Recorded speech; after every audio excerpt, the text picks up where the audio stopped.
Hello बच्चों, welcome to JET point. JET point में आपका बहुत बहुत स्वागत है। अब तक के लेक्चर में हमने motion in two dimension collision या कोलिजन इन टू डायमेंशन में अब तक हमने उसके कॉन्सेप्ट देखा था कि अगर कोई बॉल सर्टेन एंगल से अगर टकराता है और उसमें लाइन ऑफ इम्पैक्ट के थ्रू, मतलब कि उसका जो इम्पैक्ट पैरामीटर था उसके थ्रू अगर कोई कोलिजन होता तो मोशन इन टू डायमेंशन में होता था। उसके बारे में हमने पिछले क्लासेस में देखा। आज उसी का और एक्सटेंशन करेंगे, मतलब और उसका अप्लीकेशन करेंगे एक तरीके से कि जो कॉन्सेप्ट वहाँ पर सीखा था, एक दो क्वेश्चन लिया था, आज और क्वेश्चन उसके लिया जाएगा।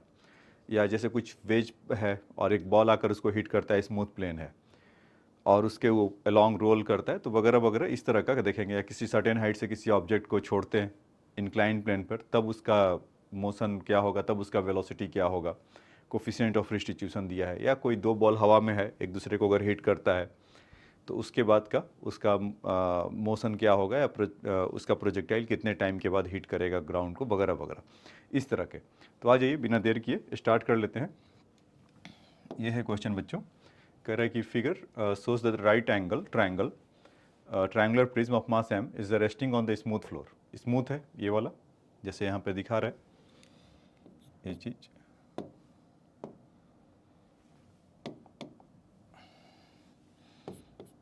ये चीज़ ऐसा स्मूथ है। तो फिर क्या करें, smooth ball is the mass m is coming toward the its incline surface in horizontal direction with speed u। It collide with it and slide along the surface of the incline. मतलब इसके बाद ऐसे आया, टकराया और इसी के साथ ऐसे चलने लगा ये बॉल। ठीक है, तो हमसे पूछा जा रहा है find the velocity of the ways, find the velocity of the ways and ball just after the collision. तो एक बात तो देखिए बच्चों, यहाँ पर तय है कि जैसे अगर वो टकरा रहा होगा वहाँ से और उसी के अलॉन्ग चलने लगा, तो इसका मतलब वो तो वहाँ से छिटका नहीं, या तो रिबाउंड नहीं हुआ। तो वहाँ से हम कह सकते हैं कि ये इलास्टिक कोलिजन तो नहीं है, इन इलास्टिक या परफेक्टली इन इलास्टिक कोलिजन जैसा कह सकते हैं कि उसी के अंदर चिपक के रह गया। ऐसा ही हुआ ना कुछ। तो इसको करने के लिए अगर हम सोचें कि अगर वहाँ से जब बॉल चला होगा और इसको इम्पैक्ट किया होगा, तो वो तो अपने मोशन के, मतलब कुछ उसको पहले से कुछ इम्पल्स मिला हुआ है और वो अपने से चल रहा है। और हॉरिजॉन्टल डायरेक्शन में पहले से वेज भी कहीं मूव नहीं कर रहा है और स्मूथ है। तो जब उसको हॉरिजॉन्टली इसको जब इम्पैक्ट करेगा, जब उसके साथ कोलिजन करेगा, तो क्या उसका कोई एक्सटर्नल फोर्स लग रहा होगा? उस समय नहीं लग रहा होगा। तो हम यहाँ से कह सकते हैं कि उसका मोमेंटम कंजर्व होगा इन द हॉरिजॉन्टल डायरेक्शन में। वर्टिकल डायरेक्शन की बात करें तो उसमें होगा क्या मोमेंटम कंजर्वेशन? उसमें इसलिए नहीं होगा क्योंकि जब वो इसको हिट करेगा और उसका कुछ वेलोसिटी इसको से ले लेते हैं नाम, इसका कुछ हम वेलोसिटी v1 कह देते हैं और इसको हम वेलोसिटी v2 कह देते हैं, ऐसा। तो v1 का जो बॉल का स्पीड है विथ रिस्पेक्ट टू वेज मान लेते हैं, और v2 अपना ऐसे जा रहा होगा। ये बात ऐसा कुछ हुआ है। तो मैं बोल रहा था, बता रहा था आपको कि वर्टिकल डायरेक्शन में क्या उसका मोमेंटम कंजर्व होगा? तो वर्टिकल डायरेक्शन में मोमेंटम कंजर्व नहीं होगा।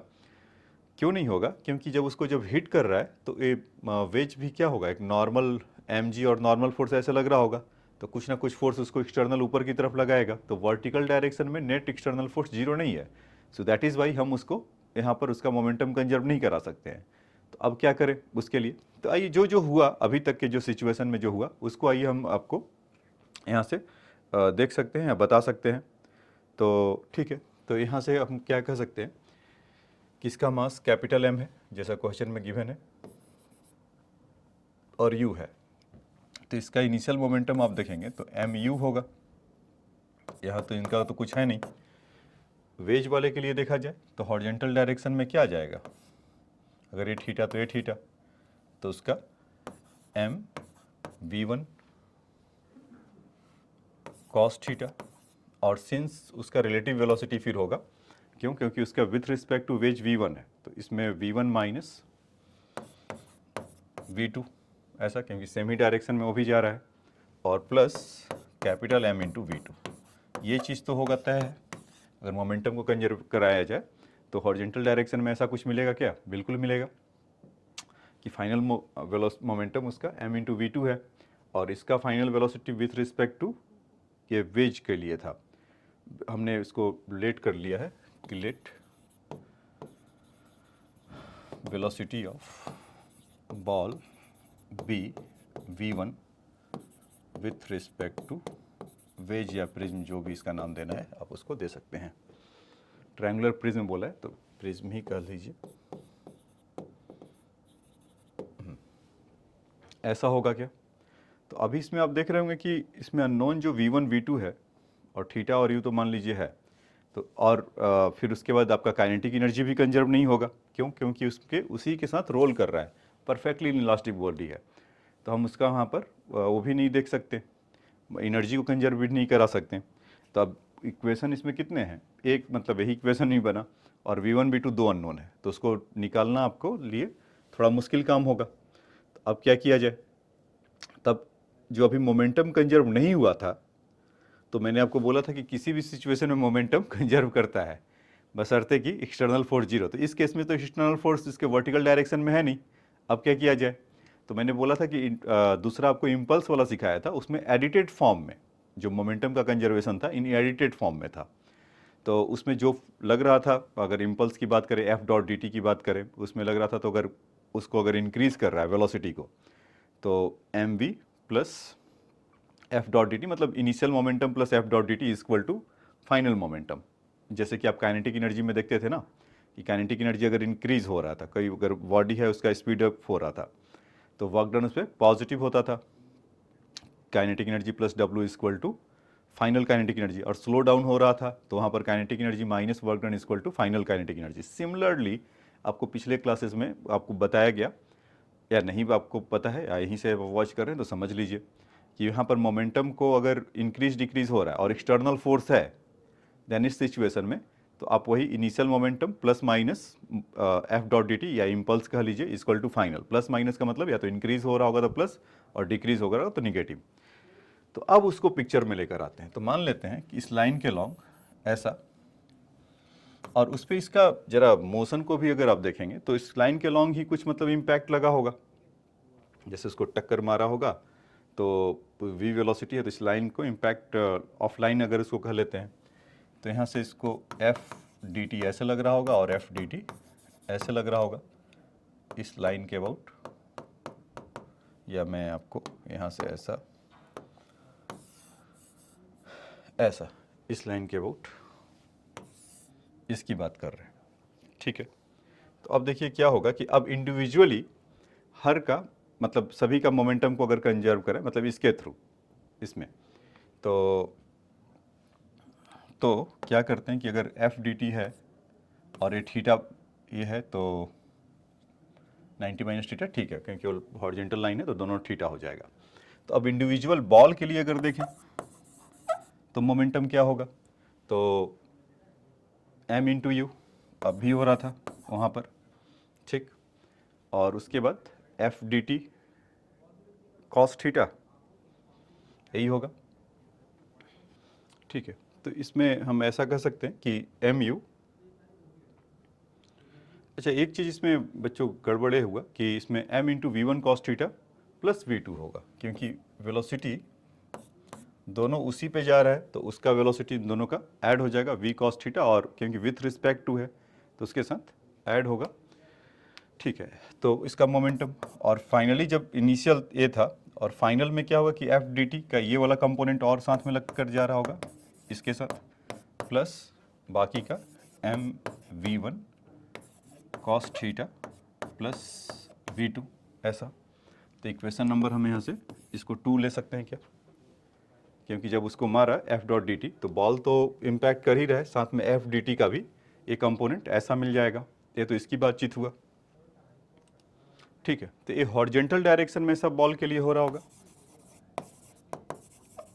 लेकिन मोमेंटम तो ऊपर की तरफ भी शिफ्ट हुआ होगा। अगर इसका ये व्हील वेलोसिटी का देखेंगे तो M V one sine theta, तो वहाँ पर तो वर्टिकल डायरेक्शन में कुछ है नहीं, तो यहाँ से हम क्या बोल सकते हैं, एफ यहाँ पर एक दूसरे में कोई माइनस होगा, जैसे कि इसका वर्टिकल कंपोनेंट, जैसे एफ डी टी का इसको तोड़े थे, तो इसको नीचे की तरफ अगर ब्रेक करेंगे तो कितना हो जाएगा, F D T sine theta, अगर इसको माइनस कर लीजिए तो उसको प्लस करना पड़ेगा, तो M V one sine theta. Equation number ये 1 था, इक्वेशन नंबर 3 हो गया। ये तो बॉल के लिए आ गया बच्चों। अब उसके बाद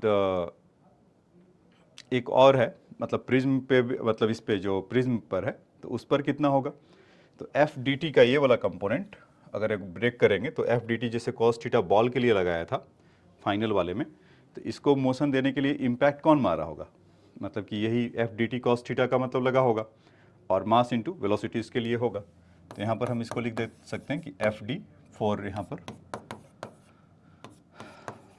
प्रिज्म के लिए, तो F D T cos theta is equal to mass times of velocity is question number 4।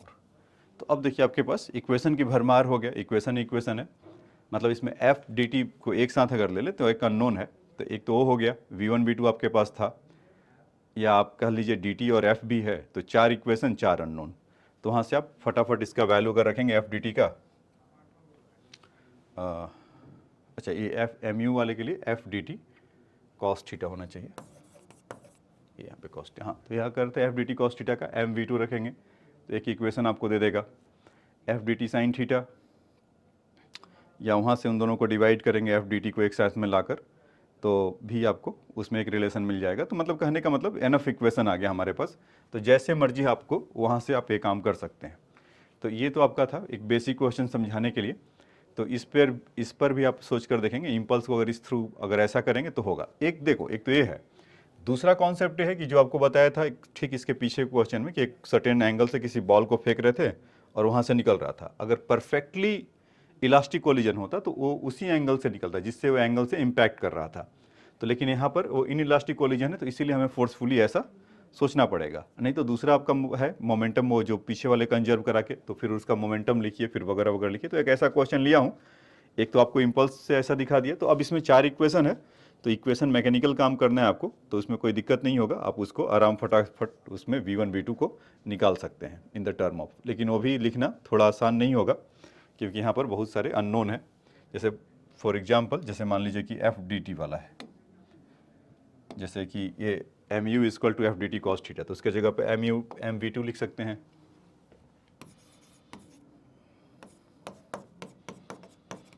M V to ये चीज़। फिर उसके बाद M times of V1 cos theta plus V2,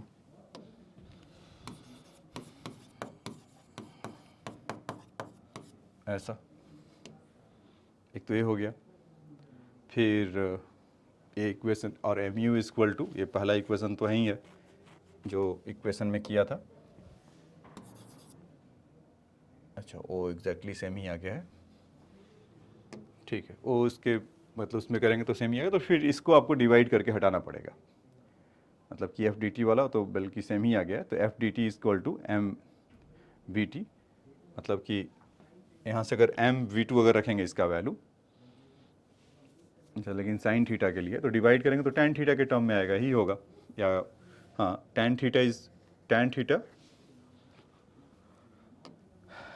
वहाँ पर उन दोनों को जब डिवाइड करेंगे तो टैन थीटा ये वैल्यू आ जाएगा M V one sine theta, M V one sine theta, और sorry M V one sine theta upon M V two, capital M V two, ऐसा हो जाएगा। तो यहाँ से अगर साइन साइन कैंसिल होगा तो कितना हो जाएगा, M V two M V one cos theta. तो देखिए एक इक्वेशन बस इसी की दरकरार था, तो वहाँ से आपका V1 V2 को आप रिप्लेस कर सकते हैं इस वाले इक्वेशन में, तो आपको आसानी से मिल जाएगा, ठीक है। तो इस इक्वेशन को चाहो तो आप ऐसे भी लिख सकते हैं, अगर V2 को ही हटाना है तो m plus small m into V2 हो जाएगा plus M V one cos theta, ऐसा। तो इसको वैल्यू यहाँ पर पुट करेंगे, m प्लस एम V2 के जगह पर ये लिख ले M V one cos theta, और plus M V one cos theta तो है ही है, ये सब विजुअल है, उसी में वैल्यू पुट कर दिया। तो M V one cos theta पूरे कॉमन ले लें, तो m plus small m plus 1 into cos theta into V1, ठीक है। और बाहर भी आपका एक m रहेगा, क्योंकि पूरे से कॉमन लिए ना, तो m प्लस 1 ऐसा मिलेगा, तो यहीं पर लिख लीजिए इसको m, ये तो विजुअल होगा, हाँ विजुअल है, इक्वल टू mu। तो वहाँ से देख रहे होंगे कि m से m कैंसिल होगा, ये वाला m जो उधर लिखा भी इसी के इक्वल टू लिखते जा रहे हैं ना, तो v1 का वैल्यू कितना मिल जाएगा बच्चों, u upon m plus small m plus 1 ऊपर भेज दीजिए सेक थीटा, ऐसा। तो v1 आ गया, जैसे ही v1 आया वहाँ पर वैल्यू पुट कर दीजिए, तो m जो v2 के लिए था m बाई m के लिए, तो वहाँ पर उसका रख सकते हैं। तो ये चीज़ आप वहाँ का देख सकते हैं, ठीक है। मतलब हो सकता है कैलकुलेशन कुछ हो, लेकिन आपको मेन इस पर आपको समझना है कि इक्वेशन कैसे फॉर्म होगा। Once you get equation write down, और उसको आप वहाँ से फटाफट निकाल सकते हैं। तो ये बच्चों था इम्पल्स, मतलब इस तरह के क्वेश्चन को इम्पल्स के साथ कैसे करने का। तो बेसिकली इम्पल्स को ही इंडिविजुअली उसको ब्रेक डाउन कर देंगे, तो वहाँ से आपको मिल जाएगा। अगर इन इलास्टिक कोलिजन मतलब पार्शियल इलास्टिक कोलिजन है, तो फिर ई के वैल्यू के साथ जाइए, मतलब जो इनिशियल कितना था और सेपरेट कितना कर रहा था, उसमें अगर इक्वेशन लिखेंगे ई के लिए, तो यहाँ पर है, क्योंकि ई का वैल्यू तो यहाँ पर 0 है, क्योंकि परफेक्टली इन इलास्टिक कोलिजन हो गया, तो उससे भी वहाँ पर आपको मिल जाएगा। अब आ जाइए नेक्स्ट क्वेश्चन में चलते हैं। कह रहे हैं कि mass of 1 kg lies on the smooth horizontal base of the rough incline plane at angle of the 37 degree with the horizontal as shown in figure. Figure यहाँ पर है बच्चों, सोन इन फिगर, मतलब एक कोई ब्लॉक है 1 kg का, इसकी बात कर रहा है, और 0.1 kg का, हाँ 0.1 kg is fired horizontally with the velocity u is equal to 110 meter per second at get embedded in the almost immediately the impulse imparted the carries of the combined mass up the incline and finally lands on the horizontal level with the horizontal base। देखिए तो कह क्या रहा है कि यहाँ से एक 0.1 kg का है, m इंटू मतलब इसका बुलेट का मास m 0.1 kg है, ये चीज़ 0.1 kg है, और यहाँ 1 kg का ब्लॉक है, इससे इम्पैक्ट हुआ, और ये वाला इन स्मूथ है, और इस पर जब चढ़ा तो वो रफ है। यही बोल रहा है कि कह रहा है कि the length of the incline is 1.8 metre and the incline offer the coefficient of kinetic friction 0.5 to sliding of the मास।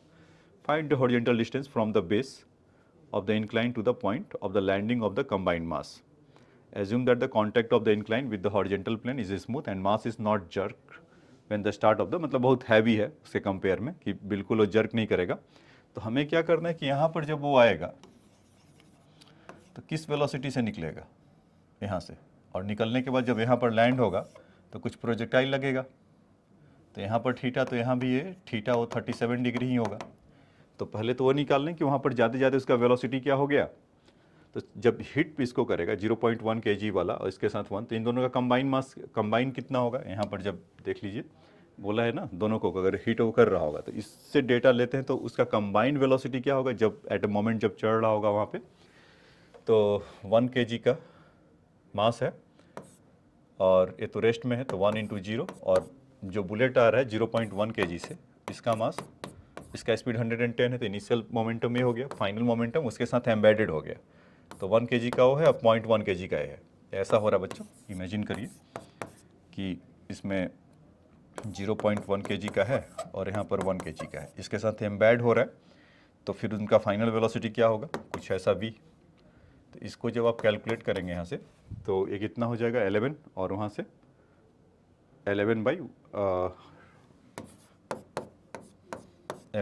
1.1, तो इस पर 10 हुआ, तो इसका वैल्यू कितना आ गया 10 मीटर पर सेकेंड। तो 10 मीटर पर सेकेंड से उसको ये दोनों का कंबाइंड मास होगा। अब ये 10 मीटर पर सेकेंड अगर ऊपर की तरफ जाएगा तब क्या होगा, यहाँ पर जब वो इस पर जब चढ़ेगा, ऐसा ब्लॉक जब अलोंग द रेस कर रहा होगा, तो 10 मीटर पर सेकेंड से यही होगा ना, तो उसका काइनेटिक फ्रिक्शन भी है L इक्वल टू 0.5, और L का वैल्यू 1.8 है, 1.8 तक वो उस पर जाके जा रहा है, ठीक है। तो जब उस पर वो 10 मीटर पर सेकेंड से जा रहा होगा, तो जब इतना वो ब्लॉक के डिस्टेंस से ट्रैवल कर रहा है इसमें, तो हमें ये देखना होगा कि उसका मतलब रिटार्डेशन क्या होगा। जैसे मतलब रफ है ना, तो जब वो अब जाता है, तो हमने जब इंक्लाइन प्लेन पर ऐसा आपको बता रखा है कि इस पे डी एक्सेलरेशन कितना होगा, equal to mu G cos theta नीचे की तरफ और यहाँ से जी साइन थीटा इधर की तरफ इक्वल टू ए, यही होता था, याद आ रहा है आपको।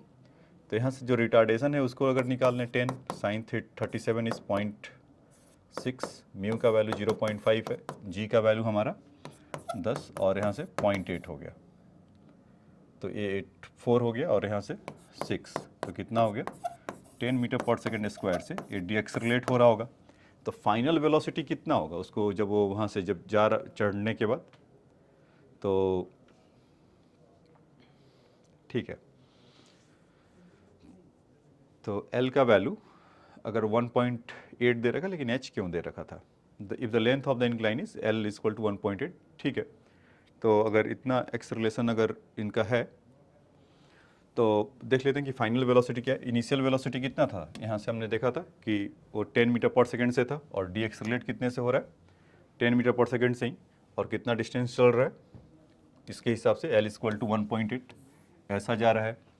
तो फाइनल वेलोसिटी अगर इसको देखें, v final equal to U square 10 का स्क्वायर -2, क्योंकि रिटार्डेशन हो रहा होगा ना, पीछे की तरफ इसको रोक रहे होंगे कितने से, 10 से, और ये कितना डिस्टेंस गया है 1.8।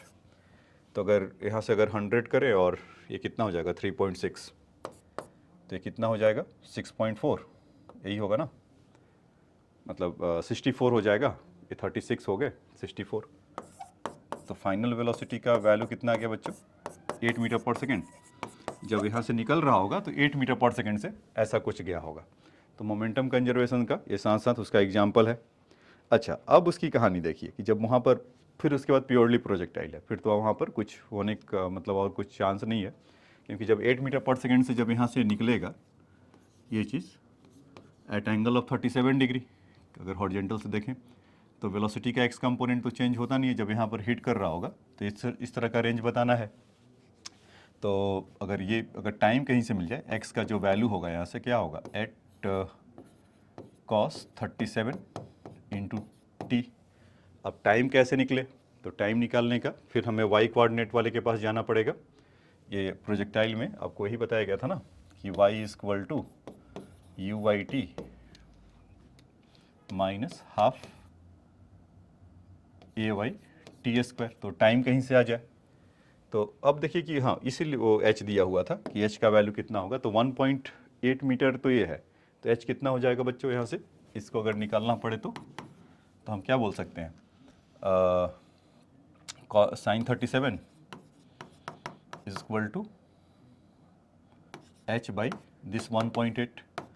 तो h का वैल्यू कितना हो जाएगा 1.8 इंटू साइन 37 इज 0.6, तो 1.8 इंटू 0.6 कितना हो जाएगा, कुछ 1.08। तो ये हाइट इसको 1.08 डिस्टेंस ट्रेवल करने में कितना लगेगा। तो ऑलरेडी वो किस पर है 1.08 पे, तो प्रोजेक्टाइल का जो कहानी आपको सिखाए थे तो उसमें आकर इसको सिंपली पुट कर दीजिए, फाइनली वो 0 होगा। तो यहाँ पर y नॉट ओरिजिनल है, तो 1.08 यू आई टी का वैल्यू कितना हो जाएगा, उसमें 10 से निकला है और 10 साइन 37, 10 से नहीं सॉरी 8 से निकला है, 8 साइन 37, तो 8.0.6 हो गया। इस टाइम को निकालना है 1/2, जी का वैल्यू 10 लेने के लिए बोला होगा टी स्क्वायर। तो यहाँ पर एक हेल्दी सा क्वाड्रेटिक इक्वेशन बनेगा, तो 1.08 यहाँ से कितना हो गया 4.8 टी और माइनस 5t स्क्वायर। तो दूसरी भाषा में कहा जाए तो 5t square minus 4.t minus 1.08 equal to T. तो ये इक्वेशन है, और t का जो वैल्यू निकल कर आएगा यहाँ से तो 1.12 सेकेंड। ऐसा अगर क्वाड्रेटिक इक्वेशन सॉल्व करेंगे तो इसी के आसपास आना चाहिए, नहीं आएगा तो हो सकता है जो आपका आएगा फिर आप बताइएगा। तो यहाँ से क्या होगा कि x का जो वैल्यू आया, अब हमारे लिए आसान काम है, केक वॉक की तरह है कि 8 साइन मतलब x से ही पूछा था ना कहाँ पर इम्पैक्ट करेगा। अच्छा, उसमें भी एक कलाकारी किया है, उसने क्या बोला है, find the horizontal distance from the base of the incline to the point landing of the combined mass, find the horizontal distance from the base of the incline. मतलब यहाँ पर एक ट्रिग्नोमेट्री का और काम करवाना है इसे, मतलब L है तो इसका वैल्यू चाहिए होगा ना, तो उसके लिए फिर से वो लगा दे कितना x अपॉन 1.8, मतलब कि इस बार साइन cos 37 लगाना है इसके लिए कि ये जो डिस्टेंस एक्स्ट्रा जो है इसको कह लीजिए x नॉट, कि बेस से यहाँ से कहाँ पर होगा। तो x नॉट का वैल्यू कितना हो जाएगा यहाँ से अगर देखा जाए तो 1.8 इंटू cos 37 इज़ 0.8, तो इस बार 1.44 ऐसा मीटर हो जाएगा, 1.44 मीटर। और अब x इक्वल टू जो रेंज वाला जो प्रोजेक्टाइल के लिए चल रहा था, तो 8 cos 37 प्लस इंटू टी, तो 8 cos 37 का वैल्यू अगर x की बात करें 8 into cos 37 is 0.8 into time T, कितने समय का लिए गया है 1.12 में उसको हुआ, तो यहाँ से करेंगे तो 64 हो जाएगा, और 6.4 और 1.12 ये कितना जाएगा बच्चों, कैलकुलेट करिए। 6.4 और 1.112, तो इसमें करेंगे तो कुछ 448 और यहाँ से करेंगे तो 678 8 ऐसा, तो 3 डेसिमल प्लेस के बाद तो 8.168 8.168 ऐसा होगा, और उसमें आप इसको ऐड कर दीजिए, और तो टोटल डिस्टेंस अगर ट्रैवल करेंगे तो कितना हो जाएगा 1.44 प्लस 8.168, तो इसको आप देखेंगे तो कुछ 0.44 है और ये 0.7 है, 16 होता तो और कितना होता, मतलब अच्छा रहता 60-61, तो ठीक है, तो 9.61 मीटर के कुछ आसपास होगा। तो कैलकुलेशन के मुँह में मत पड़िएगा कि कैलकुलेशन एग्जैक्टली क्या आया, आप कॉन्सेप्ट वाइज देखिए कि यहाँ पर जब इसको हिट किया तो मोमेंटम कंजर्व हुआ, मोमेंटम कंजर्व होने के बाद फिर रिटार्डेशन हुआ, मतलब देखो मोमेंटम का एक्चुअल जो टॉपिक जो हम कर रहे हैं ये कोलिजन के लिए है, तो यहाँ पर ऐसा हुआ दोनों एक साथ एम्बेडेड हुए, फिर उसके बाद ये जब जा रहा होगा उसके साथ तो वहाँ पर फिर आपको काइनेमेटिक्स लगा, और फिर उसके बाद जब ऊपर से जब नीचे जा रहा है तो फिर उसके बाद प्रोजेक्टाइल लगा। तो काम इसका बस मोमेंटम का या कोलिजन का उतना ही था कि अगर हो रहा था तो क्या होगा। ठीक है, अब उसके बाद देखिए नेक्स्ट क्वेश्चन एक और अच्छा है, तो ये आपको बात समझ में आया होगा, अगर लिखना चाहते हैं तो लिख सकते हैं इसको।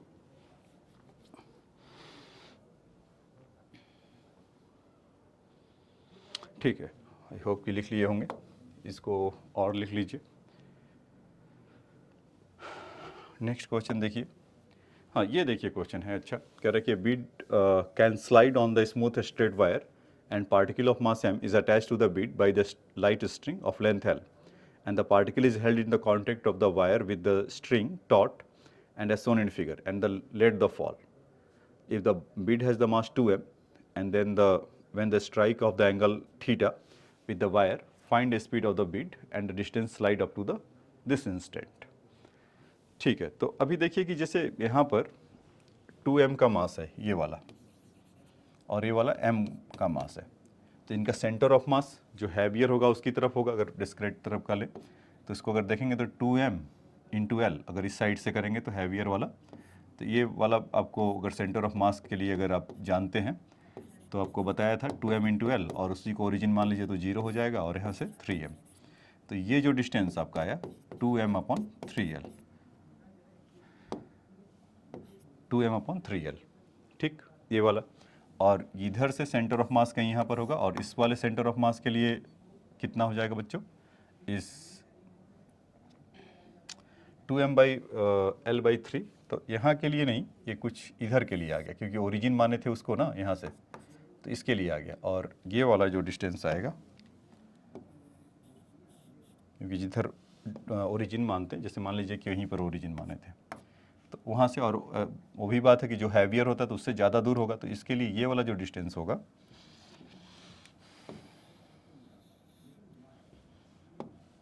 ये जो डिस्टेंस है ये 2m बाई एल 3 है, और ये जो डिस्टेंस होगा कितना हो जाएगा, उसमें अगर 2m बाई एल बाई 3 है तो आप उसको जब माइनस करेंगे तो वहाँ से m बाई m, तो m से m कैंसिल होने के बाद इसको आप लिख सकते हैं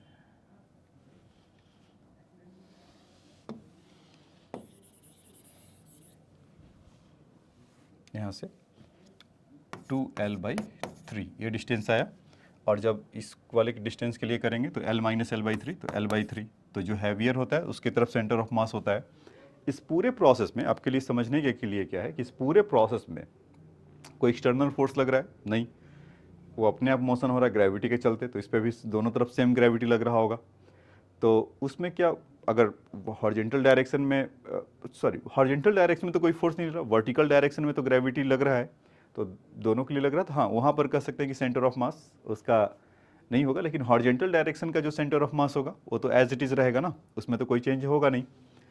यहाँ पर अगर ये नीचे की तरफ गया तो इसके बाद इसमें भी थोड़ा मोमेंट होगा और ये नीचे की तरफ आएगा, तो वो कितना मोमेंट दोनों में शिफ्ट हो in order to get that कि अब देखिए कि अब जैसे मान लीजिए कि मैं इसको जैसे अभी ये पर्पल वाले से किया था, तो ब्लॉक यहाँ पर कहीं होगा और थोड़ी देर के बाद ये वाला ब्लॉक कुछ इस तरह से ऐसे नीचे की तरफ आएगा, तो स्ट्रिंग का लेंथ तो सेम ही होगा।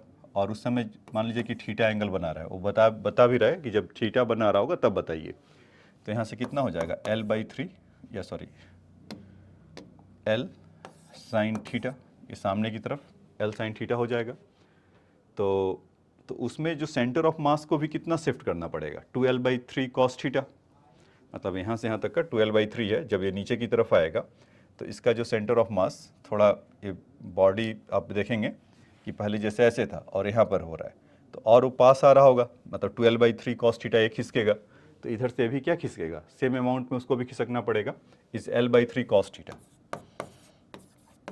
मतलब L/3 से ये इधर शिफ्ट करेगा तो 2L/3 से ये 2L/3 कॉस थीटा शिफ्ट करना पड़ेगा। तो जहाँ तक उसकी बात है जो फर्स्ट पॉइंट में, देन तो find the speed of the beat and the distance it slide up to this distance.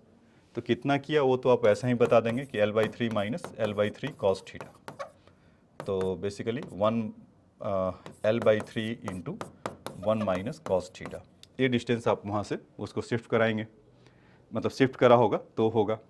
अच्छा, अब पूछ रहा है कि व्हाट इज़ द स्पीड, तो स्पीड के लिए क्या होगा कि इसमें हम देख रहे हैं कोई एक्सटर्नल फोर्स तो मतलब ग्रेविटी के चलते लग रहा भी है, तो अगर एनर्जी कंजर्वेशन करें तो इसको L साइन थीटा वाला एनर्जी रिलीज कर रहा होगा जिसका मास m है, तो एनर्जी देने वाला तो यही है ना, क्यों, तो इसका एनर्जी अगर मोमेंट एनर्जी कंजर्वेशन से देखें तो यही होगा mg/L साइन थीटा। दूसरा कि इसके बाद कुछ उसमें मूवमेंट होगा ब्लॉक में, मतलब कि कौन कौन इसको किया, तो अच्छा उसके पास वेलोसिटी भी होगा, तो से इसका वेलोसिटी कुछ इस डायरेक्शन में v1 मान लेते हैं और इसका इस डायरेक्शन में कुछ v2 मान लेते हैं, और इन दोनों के बीच का अगर एंगल देखेंगे आप तो एक ऐसा v2 से जा रहा है और एक ऐसा v1 से जा रहा है, तो इन दोनों का अगर 90 डिग्री है तो ये वाला आपका एंगल थीटा है, तो इन दोनों के बीच का एंगल कितना हो जाएगा 90 प्लस थीटा, तो रिजल्टेंट वेलोसिटी इन दोनों का कितना हो जाएगा, देखिए तो v1 square plus v2 square plus 2v1 v2 cos 90 plus theta, तो कॉस 90 प्लस थीटा कितना हो जाता है माइनस साइन थीटा, तो इसका वैल्यू पूरा वहाँ पर रख दें, क्योंकि जो v1 का जो रिजल्टेंट विथ रिस्पेक्ट टू अगर 2 है, मतलब हाँ इसमें एक और चीज़ बता दूं कि जो v1 का वेलोसिटी है विथ रिस्पेक्ट टू विड है, ये वाला विड के रिस्पेक्ट में है v1 का, तो यहाँ से जब इसका वैल्यू रखेंगे तो 1/2 m v1 square plus v2 square plus 2v1 v2, एक माइनस आ जाएगा क्योंकि कॉस ऑफ 90 माइनस थीटा, तो 2v1 v2 साइन थीटा, ऐसा हो जाएगा। अच्छा, साथ ही साथ वो भी v2 वेलोसिटी से कुछ गया होगा, तो 1/2 into 2m into v2 square, ऐसा होगा क्या, तो इस इक्वेशन को अभी आपको समझ में आया कि mgl साइन थीटा कुछ एनर्जी इसका रिलीज हुआ होगा और ये काइनेटिक एनर्जी इसका बॉल का, मतलब ये जो बॉक्स है तो इसका v1 वेलोसिटी है विथ रिस्पेक्ट टू बीड, तो इन दोनों का रिलेटिव वेलोसिटी से देखेंगे तो कितना होगा v1 square plus v2 square 2v1 v2 cos 90 plus theta, तो ये कितना आ जाएगा, यहाँ पर इसका रख दिया, और बीड भी कितने से स्पीड से चल रहा है v2 स्पीड से, तो 1/2 2m इंटू v2 स्क्वायर होगा। अब आपको यहाँ से थोड़ा सॉल्व करना है। अच्छा, इसमें एक चीज़ और काम कर सकते हैं कि हम कुछ मोमेंटम कंजर्वेशन का भी कुछ ध्यान कर सकते हैं और उससे हमारा एक इक्वेशन एक और मिल सकता है। तो इसको पहले सिंप्लीफाई करके लिख लिया जाए कि मिला क्या क्या। अगर m की बात करें तो यहाँ से तो m m m कैंसिल हो रहा होगा, और 1/2 भी कैंसिल अगर कर दे तो यहाँ से एक 2 एक्स्ट्रा आपको मिल जाएगा। तो अगले उस पर स्लाइड पे लिख देता हूँ कि 2gl साइन थीटा इस साइड में बचा, और इधर क्या क्या बचा, m/2 तो गायब है, v1² plus v2² minus 2v1 v2 sine theta into plus 2v2²। तो क्यों ना यहाँ पर लिख लिया जाए। तो यहाँ पर मिला 2gl sine theta equal to v1² plus v2² minus 2v1 v2 plus 2, क्योंकि 2m था तो m से m कैंसिल हुआ, हाफ चला गया था पहले, तो 2 एक बचा हुआ है, तो 2v2²। तो इक्वेशन नंबर आप एक कह लीजिए। तो अभी आपको एक ही इक्वेशन मिला v1 और v2 में, एक इक्वेशन एक और लेकर आना पड़ेगा। तो दूसरा इक्वेशन अभी तो एनर्जी कंजर्व करा दिया सीधा, तो उससे एक मिल गया। अगर मोमेंटम कंजर्व कराएंगे तो क्या होगा बच्चों, इसमें कैसे हम इसको सोच सकते हैं कि अगर वो नीचे की तरफ फॉल हो रहा होगा, v1 का स्पीड इधर से आ रहा है और उसके पास v2 के लिए है, तो अगर ये थीटा से एंगल अगर बना रहा है, ये यहाँ से वर्टिकल से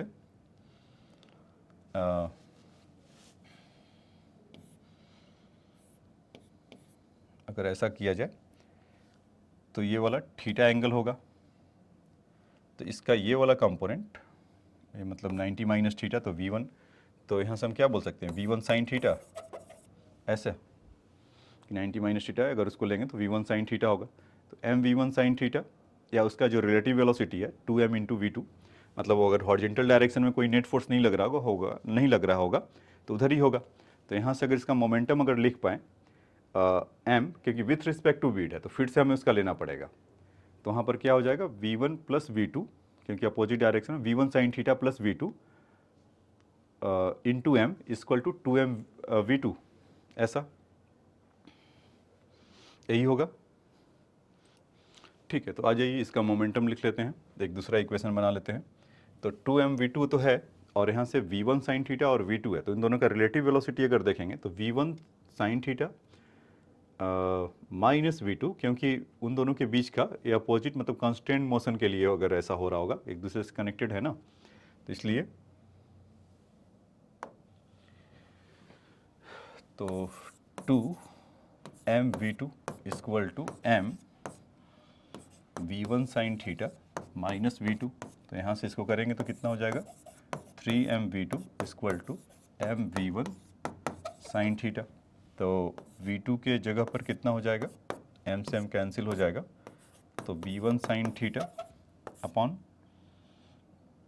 अच्छा चलो 3, या आप ऐसा कर सकते हैं कि v1 इक्वल टू कितना हो जाएगा, 3v2 upon v1 sine theta, 3v2 upon sine theta, ऐसा कुछ मिल जाएगा क्या। अब इसका वैल्यू अगर इधर पुट कर दे तो हमारा आंसर वेट कर रहा होगा, अगर इसको में अगर पुट करेंगे तो इसका वैल्यू आपको निकल कर आ जाएगा, इस इक्वेशन में पुट कर दीजिए। तो v1 के जगह पे 3, मतलब एक एक करके आप पुट करेंगे, जैसे मैं यहाँ पर ही पुट कर दे रहा हूँ इसको, ऐसा इक्वेशन, फिर वो अपने आप आपको दिख जाएगा, 2gl साइन थीटा v1 के स्क्वायर में 9 v2 square sine square theta plus v2 square तो है ही है, माइनस 2v1 v2, तो ये कितना हो जाएगा, 3 2 6 v2 square upon sine theta plus 2v2, तो ऐसा कुछ होगा।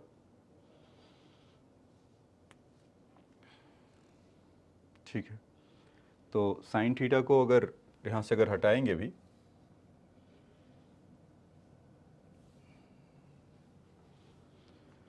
ठीक है, या तो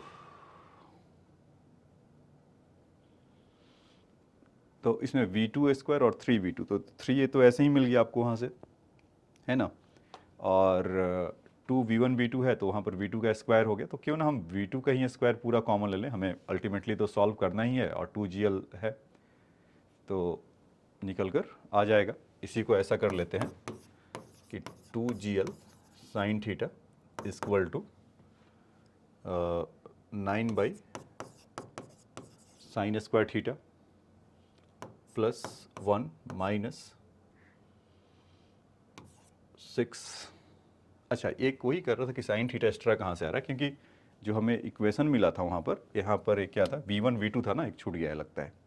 देखो ये साइन थीटा भी था ना ये, तो यहाँ पर एक साइन थीटा भी और आएगा, तो इस साइन थीटा को उड़ा देगा। तो फिर तो बहुत आसान हो गया, ये साइन थीटा जैसे ही कैंसिल हुआ तो 9v2 स्क्वायर और v2 स्क्वायर 1 और minus 6,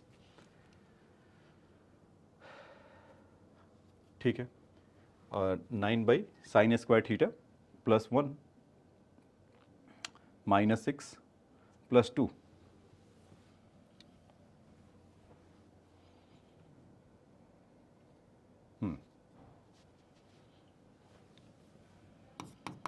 plus 2 into V square. तो इसको आप सॉल्व करेंगे तो फिर v2 का स्क्वायर, तो v2 का जो वैल्यू मिलेगा कुछ under root 2gl sine theta upon, तो यहाँ से देख लीजिएगा कितना हो गया है, 4 मतलब 3 हो जाएगा, तो 9 प्लस 9 साइन स्क्वायर थीटा है और यहाँ से प्लस 3 साइन स्क्वायर थीटा और ये साइन क्यूब थीटा हो जाएगा। तो ये आपका v2 का वैल्यू यहाँ से निकल कर पूरा आ जाएगा, ठीक है। इसमें एक माइनस 3 माइनस 6, तो एक और एक है प्लस माइनस का थोड़ा ध्यान रखना पड़ता है, ये गड़बड़ हो गया, ठीक है। 2gl sine cube theta 9 minus 3 sine square theta, तो ये आपका वेलोसिटी v2 के लिए आ गया। और फिर उसके बाद v1 तो आपके पास सही है, तो आप चाहो तो v1 यहाँ से ये कनेक्ट हो ही रहा है, तो v2 का वैल्यू जैसे ही वहाँ पर आएगा और आपका आंसर मिलने लगेगा, ठीक है। तो इसको आप v1 को अगर लिखना भी चाहते हैं तो 3 टाइम्स ऑफ, ये देखो साइन v2 तो पूरा पूरा है, अगर साइन अंदर की तरफ जाएगा रूट में तो उनका सबसे पहले साइन क्यूब है, तो साइन स्क्वायर तो उड़ जाएगा, तो कितना हो जाएगा under root 2gl sine theta केवल upon 9 minus 3 sine square theta, ठीक है। तो इसमें आपको मैं एक बार फिर से बता देता हूँ कि हुआ क्या, कि सबसे पहले तो सेंटर ऑफ मास शिफ्ट नहीं किया था, तो हॉरिजॉन्टल डायरेक्शन में, तो सेंटर ऑफ मास का हम कहानी लिखेंगे कि इसमें सेंटर ऑफ मास में कोई मोमेंट नहीं होगा। तो क्यों नहीं होगा, क्योंकि इसमें कोई हॉरिजॉन्टल फोर्स नहीं लग रहा था, नीचे की तरफ आएगा तो 2l/3, तो उसका सेंटर ऑफ मास मतलब शिफ्ट नहीं करना चाहिए, तो उसको दोनों को शिफ्ट करना पड़ेगा। तो ये वाला कितना शिफ्ट करेगा, इतना 2l, ये डिस्टेंस आप चाहे तो इमेजिन करके देख सकते हैं, ऐसा उल्टा करके, जैसे आपको याद है ना वहाँ पर जो एनर्जी वाले कंजर्वेशन में करते थे कि ऐसा कोई था और यहाँ से जब यहाँ आता था तो ये डिस्टेंस आपको पता था ना, l cos थीटा हो रहा है तो l cos थीटा होता था। तो वैसे ही जब यहाँ से हम मुड़ेगा तो इसके अबाउट मुड़ रहा है, तो ये वाला डिस्टेंस, तो इसके लिए जैसे कि ये वाला डिस्टेंस कितना हो जाएगा, अगर 2l/3 है तो 2l/3 cos थीटा, तो सेम इसको भी मूव करना पड़ेगा l/3 cos theta, same concept से। तो हमने ये देखा और वो पूछा भी था कितना शिफ्ट करेगा, तो इतना इस इंस्टेंट पर होगा l/3 1 माइनस cos थीटा। फिर कहानी हमने देखा दूसरा कि अच्छा ठीक है कि अगर ऐसा हो रहा होगा तो कोई एक्सटर्नल फोर्स लग नहीं रहा है, तो इसका मतलब कि इस पर या वर्क एनर्जी थ्योरम को अगर हम कंजर्व करा दें, ग्रेविटी वाले के लिए तो होता ही है, तो जो पोटेंशियल एनर्जी रिलीज हो रहा होगा तो कितना ये दोनों मिलकर गेन कर रहे होंगे, काइनेटिक एनर्जी, उसके लिए इक्वेशन लिखा। और यहाँ पर बस एक काम करना था कि वेलोसिटी ऑफ v, क्योंकि v1 जो लिया है विथ रिस्पेक्ट टू v लिया है, तो इसीलिए वो सब ऐसा निकल कर आएगा कि v1 और v2 का जो रिजल्टेंट वेलोसिटी होगा v1 प्लस v1, जैसे हम जानते हैं ना 2ab vector sum, 2ab a square plus b square 2ab cos theta, तो एंगल उन दोनों के बीच में कितना था 90 प्लस थीटा, तो cos 90 plus theta is minus sign theta, और उसका वैल्यू वहाँ पर रखते गए और निकल कर आ गया। तो एक इक्वेशन यहाँ से आया। दूसरा, जब मोमेंटम कंजर्व कराया तो दूसरा निकल कर आया। मोमेंटम कंजर्वेशन के लिए ये देखिए, ये वाला है मोमेंटम कंजर्वेशन और यह है एनर्जी कंजर्वेशन।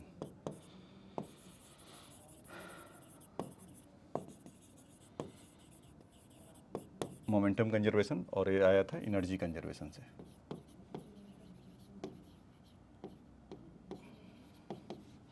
ठीक है, तो ये आपका ऐसा निकल कर आया, और दोनों इक्वेशन को जब क्लब किए तो दो इक्वेशन, एक इक्वेशन यहाँ पर मार्क कर देता हूँ, इक्वेशन नंबर 2 और इक्वेशन नंबर 1। बाकी वो कैलकुलेशन है, अगर कैलकुलेशन में थोड़ा हेरा फेरी हो गया तो उसको आप अपना समझिएगा और बताइएगा कि कैसे हुआ, ठीक है। तो इसको आप नोट डाउन कर सकते हैं, तो ये आपका कॉन्सेप्ट क्लियर होगा इससे और, ठीक है। नेक्स्ट क्वेश्चन देखिए,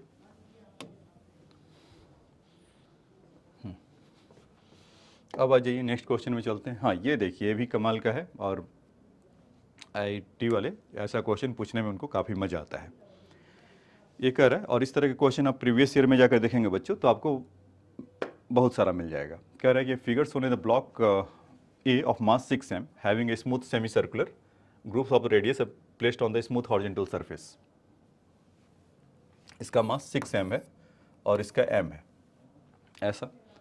the block B of mass m released from the position in the group where it is the radius of horizontal. Find the speed of the bigger block when the smaller block reaches at the bottom most point.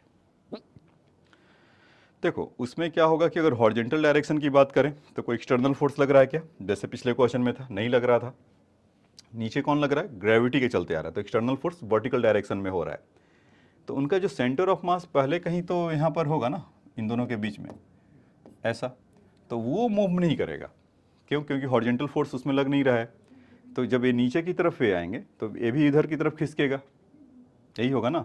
तो एक वो वाला कहानी आप पीछे आपको बहुत सारा ऐसा बताया है कि एक्स कितना मूव करेगा, मतलब कि फाइनली मान लीजिए कि ये यहाँ से यहाँ तक ए पर आया और एक्स सपोज ये मूव किया, तो ये छोटा वाला कितना चला, ये रेडियस -x इंटू एम, और बड़ा वाला कितना चला होगा 6m इंटू एक्स। तो वो तो आप 6m इंटू एक्स, तो x का आपको निकालने के जहाँ तक बात होगा तो आप एक फटाक से कर लेंगे, M A equal to 7m/x, तो x इक्वल टू mm, तो a/7 मीटर हो चलेगा। वो तो आपके लिए कभी भी ऑन है। यहाँ पर जो पूछा है कि उसके बाद कि find the speed of the bigger block when the smaller block reaches the bottom most point. तो ठीक है, अगर ऐसा हुआ तो मान लेते हैं कि अगर ये v2 वेलोसिटी से इधर की तरफ मूव किया, क्योंकि ऐसा उसको जाना ही है, और जब ये आ रहे होंगे ये, तो v1 वेलोसिटी से ऐसा कर रहे होंगे, तो इनका अच्छा उसमें भी एक ऐसा मान लेते हैं कि v1 जो वेलोसिटी है विथ रिस्पेक्ट टू v2 है, ठीक। तो जब मोमेंटम कंजर्व होगा तो यहाँ पर क्या होगा, फाइनल ना उसके पास है ना इसके, मतलब इनिशियल ना उसके पास है ना इसके पास है। जब वो लैंड हो रहा होगा तो कुछ v1 वेलोसिटी अपना कर रहा होगा, और विथ रिस्पेक्ट टू वेज है तो कितना हो जाएगा v1 माइनस v2, है ना, क्योंकि वो वेज ही पूरा का पूरा ऐसा हिल रहा होगा और ये यहाँ से v1 ऐसे जा रहा है। तो इन लोगों का, और ऐसा मान भी लेते हैं, ऐसा का भी लेट, तो सबसे बढ़िया है कि आप उसी के ब्लॉक पे चढ़ के सोच लीजिए कि v1 वेलोसिटी से ऐसा हो रहा है, तो कन्फ्यूजन और कम हो जाएगा। Let v1 be the velocity with respect to wedge. तो यहाँ पर जो मोमेंटम जो इम्पार्ट कर रहा होगा ये मतलब v2 वेलोसिटीज तो हम माने ही हैं, तो 6m इंटू वी2 होगा equal to m into v1 minus v2 ऐसा। तो m v1 और इधर आएगा तो कितना हो गया 7m v2 हो गया, और यहाँ से m v1। तो देखिए आप उन दोनों को अगर देखेंगे भी a/7 है ऐसे, तो दोनों को डिफ्रेंशिएट भी करेंगे तो आपको वहाँ से भी दिखाई पड़ रहा होगा।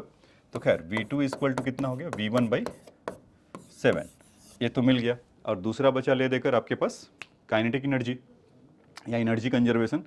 अगर वो नीचे की तरफ आ रहे होंगे तो उनका मतलब v1 वेलोसिटी है ही है, तो एनर्जी, और कौन उसको एनर्जी दे रहा होगा बच्चों, ब्लॉक मास m ना, वो रिलीज हुआ है, तो पोटेंशियल एनर्जी रिलीज हुआ होगा। तो पोटेंशियल एनर्जी रिलीज हुआ, इनको तो हटा देते हैं, ये तो इनका कोई काम है नहीं। अगर पोटेंशियल एनर्जी रिलीज हुआ होगा तो यहाँ से क्या आ जाएगा m g इंटू ए, और मिल बांट के ये दोनों अपना खा रहे होंगे। सबसे पहले तो इन्हीं को लिख लेते हैं 1/2 6m v2, इसमें तो कोई दिक्कत ही नहीं है। अगर बिगर वाला ब्लॉक है v2 वे स्पीड से इधर गया होगा, और छोटा वाला ब्लॉक जब नीचे की तरफ लैंड करा तो उसका वेलोसिटी v1 है, लेकिन विथ रिस्पेक्ट टू अगर वेज अगर देखेंगे v1 तो उसके विथ रिस्पेक्ट टू वेज में है, तो एक्चुअल में कितना होगा, बाहर से कोई अगर इमेजिन कर रहा होगा तो v1 माइनस v2, क्योंकि जितना चल रहा है उसको पकड़ के खिसका दे रहा है। ये वो वाला रिलेटिव वेलोसिटी नहीं है, बार बार जो आपको मैं कर रहा था पीछे भी जो ऐसा ले रहा था, ये क्या है, कंस्ट्रेंट है, उसी के ऊपर है। जैसे मान लीजिए कि आप चल रहे हैं, तो अब जितना स्पीड आपको चल रहे होंगे, अगर ग्राउंड पे कोई खड़ा होगा तो भी देख रहा हो, क्योंकि ग्राउंड रेस्ट में है, आप ग्राउंड के ऊपर चल रहे हैं, वो भी ग्राउंड के ऊपर है। अगर कोई ग्राउंड के ऊपर है और आप मान लीजिए स्लेटर जैसा कोई चीज़ है, कोई ये बस पर है, आप उस पर अगर देखेंगे, अगर आप बस पे चुपचाप बैठे हैं, अगर 10 मीटर पर सेकंड से चल रहा होगा तो उसको भी लगेगा जिस स्पीड से बस चल रहा है उसी स्पीड से आप चल रहे हैं। लेकिन अगर आप बस पे आप मूव करने लगी है, तो जितने स्पीड से आप चल रहे हैं तो उन दोनों का स्पीड क्या होगा, आपको फास्ट और जाते हुए दिखाई देगा। और 10 मीटर पर सेकंड सपोज ऐसे चल रहा है और अपोजिट डायरेक्शन में जाइए 2 मीटर पर सेकंड से, तो एक्चुअल में क्या होगा, वो आप 8 मीटर पर सेकंड से होगा। तो वैसा ही कुछ हो रहा बच्चे। अगर जिनको दिक्कत है तो अलग से मैसेज करिए, बताएंगे और उसको एक्सप्लेन किया जाएगा। तो V1 माइनस V2 करो या V2 माइनस V2, कोई फर्क नहीं पड़ता है क्योंकि काइनेटिक एनर्जी वहाँ से अपना काम करते हुए आएगा। तो V2 के जगह पर आप चाहे तो रख दीजिए V1 माइनस 7, ठीक है। ऐसे V1 के जगह पे ही रखना ज़्यादा से आसान है, 7V2, कैलकुलेशन कम पड़ेगा। तो यहाँ से देख लेते हैं mGA इक्वल टू 1/2, तो 1/2 को हाई बाई करके हटा देते हैं 3m, और V2 के जगह पे यहाँ पर कितना हो जाएगा, अच्छा V2 को V2 ही रख देते हैं, plus 1/2m V1 equal to 7V2, तो 7V2 माइनस V2 कितना हो जाएगा, 6V2, तो 36V2 स्क्वायर, ऐसा। तो कितना हो गया बच्चों, 18, और मास अपने घर चले गए क्या, ऐसा ही हुआ। तो जी ये बचा यहाँ 3V2 और वहाँ से 18V2 square, 3V2 square plus 18V2 square, दोनों मिलकर कितने हो गए 21V2। तो यहाँ पर लिख लिया जाए 21V2 का स्क्वायर, और यहाँ से GA, तो V2 का वैल्यू कितना जाएगा, यहाँ लिख लेता हूँ, चलिए यहाँ पर है ही है। तो V2 का वैल्यू जब यहाँ पर करेंगे तो GA अपॉन 21 का अंडर रूट, ऐसा आ गया। Once you get the V2, V1 यहाँ पर वेट कर रहा है, तो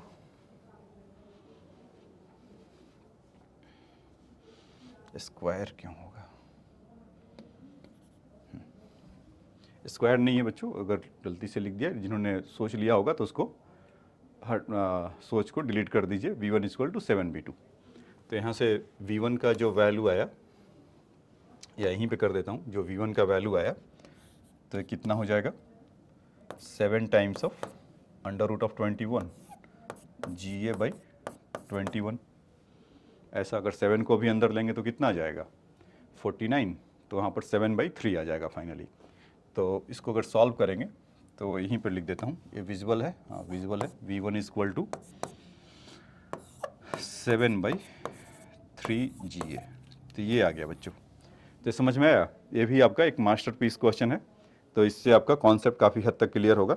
एक तो आप तय मानो कि सेंटर ऑफ मास वाला आपको मिलेगा ही मिलेगा, और इस तरह का जो कहानी मैंने लिखा दोनों का अगर करने के लिए, तो सबसे बढ़िया क्या है कि आपको जब भी इस तरह का होता है कि वो कितना मूव किया है, कितना मूव किया, वेलोसिटी कितना है, उसी के विथ रिस्पेक्ट टू मान लीजिए, तो एकदम फटाक से आंसर आपको मिल जाएगा और आसानी से, ठीक है। तो आप चाहें तो इसको नोट डाउन कर सकते हैं।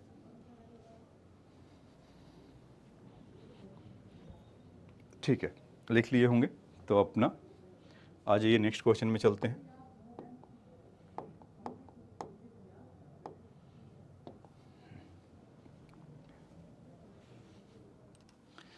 ठीक है, अब आ जाइए नेक्स्ट क्वेश्चन की तरफ चलते हैं। इसमें क्या करें कि piece of the wood of mass 0.03 kg drop from the top of the building 100 metre high, at the same time a bullet of mass 0.02 kg is fired vertically upward with a velocity of 100 meter per second from the ground. The bullet gets embedded in the wooden piece. After the striking, find the height to which the containing combination raised above the building before it start falling. ठीक है बच्चों, तो इस पे आइए, figure यहाँ पर बना लेते हैं। यहाँ पर तो स्पेस थोड़ा कम है। ये ऐसा हाइट है कुछ इनका 100 मीटर का, और यहाँ से एक मास इसका से m1 है, और यहाँ से एक मास इसका m2 है। ये इसको फायर कर रहा है 100 मीटर पर सेकंड से, और इनको ये ड्रॉप कर रहा है u इक्वल टू 0 पे। तो आफ्टर t टाइम के बाद ये कहीं यहाँ से ऐसे मिले होंगे, तो ये यहाँ पर जहाँ इनका मिलन हो रहा है वो पॉइंट ज़रा निकाल लिया जाए, तो थोड़ा बहुत काइनेमेटिक्स लगा लिया जाए। तो अगर वो फॉल हो रहा होगा और दोनों मिलकर कितना डिस्टेंस ट्रैवल करेंगे 100 मीटर, तो अगर इन फॉल हो रहे होंगे तो कितना होगा, initial speed 0, UT plus half GT square, तो केवल यहाँ पर कितना हो जाएगा हाफ GT स्क्वायर, और ये इधर से अगर जा रहा होगा तो 100T minus half GT square, यही होगा। तो half cancel, half GT square cancel हो गया होगा, तो T का वैल्यू कितना हो गया 1 सेकेंड। तो ये आफ्टर 1 सेकेंड के बाद ये मिल रहे हैं। तो जब 1 सेकेंड के बाद मिल रहे होंगे तो किस हाइट पर, या इधर से किधर हो रहा होगा, हमसे ये पूछा गया है क्वेश्चन में। एक बार फिर से पढ़ देता हूँ, क्वेश्चन में क्या पूछा गया है, the the bullet get embedded in the wooden piece after the striking, find the height to which the combination raise above the building before it start falling. तो यहाँ पर क्या हो कि जब एक दूसरे से क्लिंग हुए होंगे, ऐसा ऐसा दोनों मिले होंगे, तो फिर एक कुछ ऐसे गया है, तो इस हाइट से कितना ऊपर गया है हमें ये बताना है। तो ये तो फटाक से भी पता चल जाएगा, अगर कहीं पुट कर दे नीचे आने वाला ही था, मतलब इसकी वैल्यू कितना था, हाफ जी टी स्क्वायर, एक ही है ना, और ये वाला वैल्यू कितना है 100t minus half G T square. तो कहीं भी वैल्यू पुट कर लीजिए कि वो हाइट से कितना है, तो ये वाला अगर आप वैल्यू निकालेंगे तो 1/2, इसको अगर आप निकालेंगे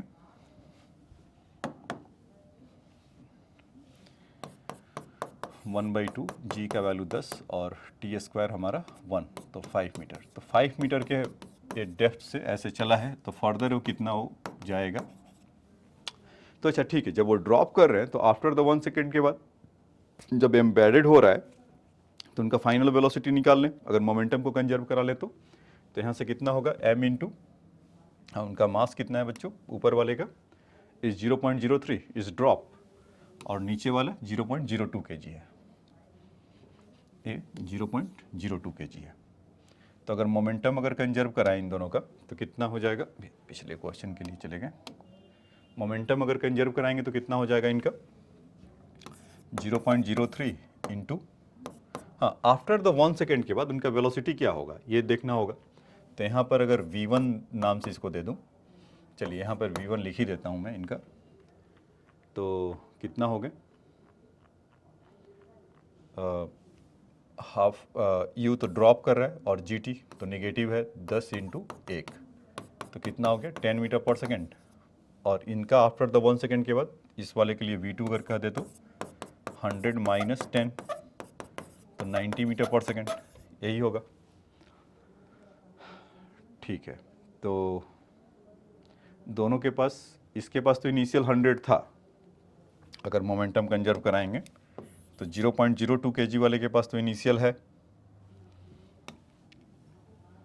0.02 इंटू 100, और फाइनल जब वो पहुंच रहा है तो यहाँ पर इसका वेलोसिटी कितना हो जा रहा है, या हमें तो उस पर देखना भी है ना कि दोनों एक दूसरे से जब वो क्लिंग भी कर रहे हैं तो ठीक है, तब वहाँ का वेलोसिटी हमारे पास है, और जब दोनों कंबाइन हो रहे हैं तो वेलोसिटी कितना होगा। तो इसको हटा देता हूँ क्योंकि ये तो इनिशियली वो तो अगेंस्ट द ग्रेविटी वैसे भी लग रहा है, तो मोमेंटम वहाँ पर नहीं होगा, जब मोमेंट टकरा रहा होगा तब के लिए कर देते हैं।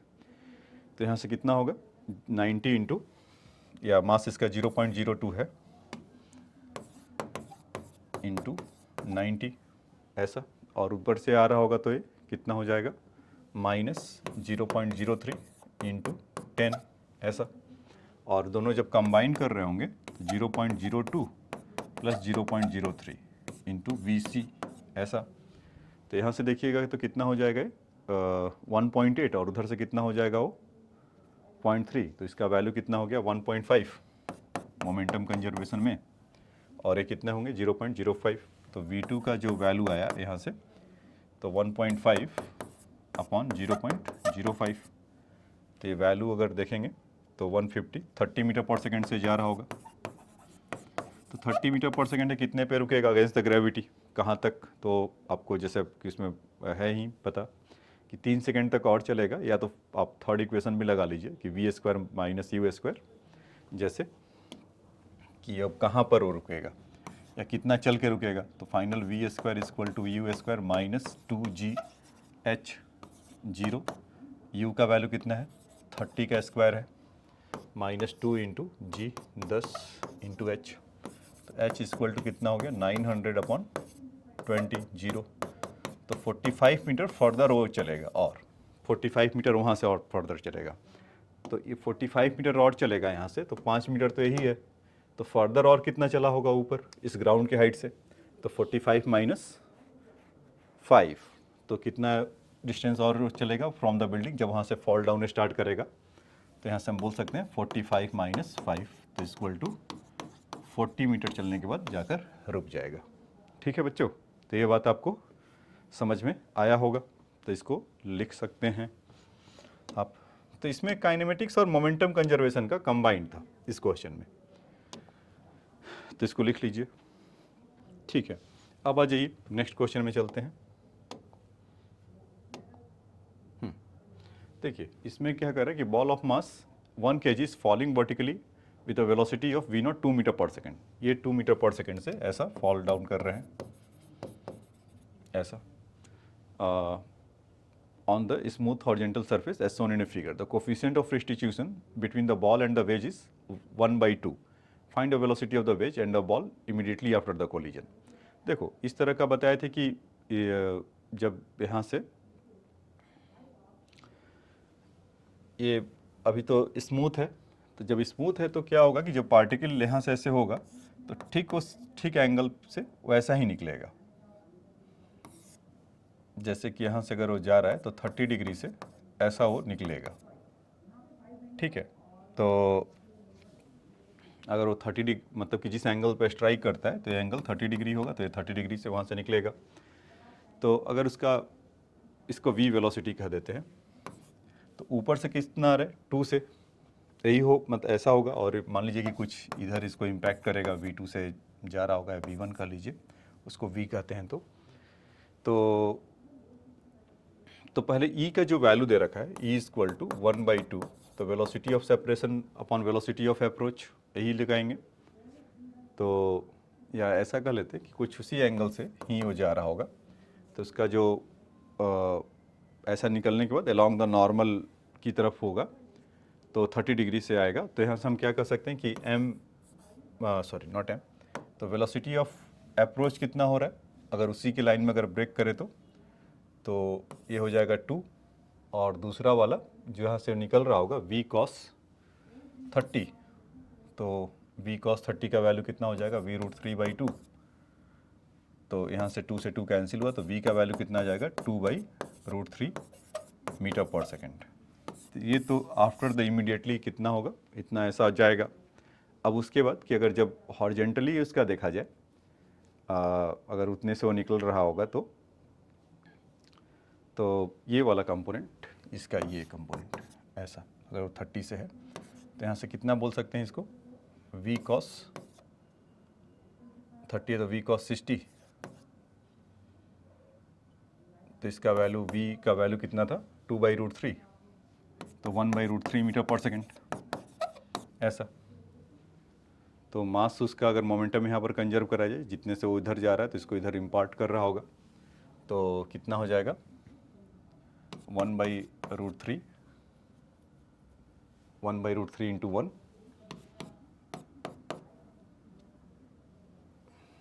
मास उनका 2 kg है, ठीक है। तो इसका मोमेंटम अगर देखेंगे जो 1/√3 इंटू 1,